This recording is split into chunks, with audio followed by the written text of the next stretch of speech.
이런 하지정맥을 치료했을 때 치료가 잘 되면야 상관이 없지만 혹시라도 마이너한 합병증부터 해서 좀 심각한 합병증이 생겼을 때 이 부분에 대해서 해결을 해낼 것인가에 대한 노하우는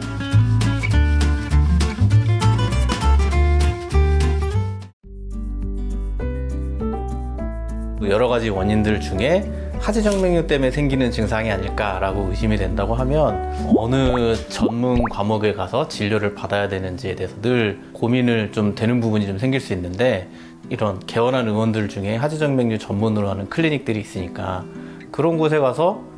진료를 받아보면 비교적 정확하고 확실하게 진료를 받을 수 있고, 간혹 보면 혈관을 전공하는 원장님이 아닌 분이 하지정맥류를 진료하는 경우가 있는데, 그래도 혈관과 관련돼서 트레이닝을 받고 수련을 받은 전문의에게 하지정맥에 관련된 진료를 받는 게 이상적이고 가장 확실한 진료가 아닐까라고 생각을 합니다.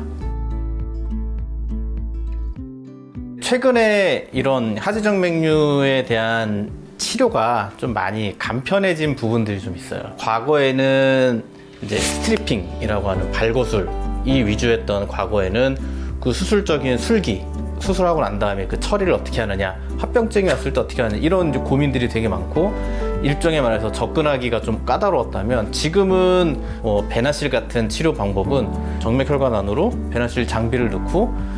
치료하는 사람도 받는 사람도 편한 세상이 왔기 때문에 거기에 대한 이제 접근을 하는 것이 좀 진입장벽이라고 그러죠. 그런 것들이 좀 낮아져서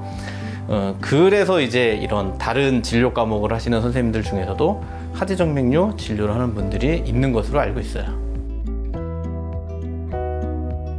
보통 이제 우리가 하지정맥류 진료할 때 보통 추천하는 진료 과목이 혈관외과,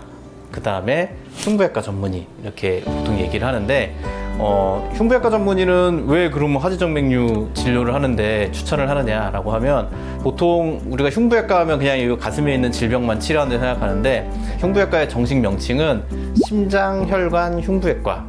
라는 그런 진료 과목이라서, 우리가 심장 수술할 때도 심장도 하나의 큰 혈관이고요, 그 다음에 거기에서 나오는 대동맥부터 말초혈관, 그리고 다시 심장으로 돌아오는 정맥까지 해서 그 혈관을 모두 배우고 그 다음에 거기에 대해서 치료를 하는 전문 과목이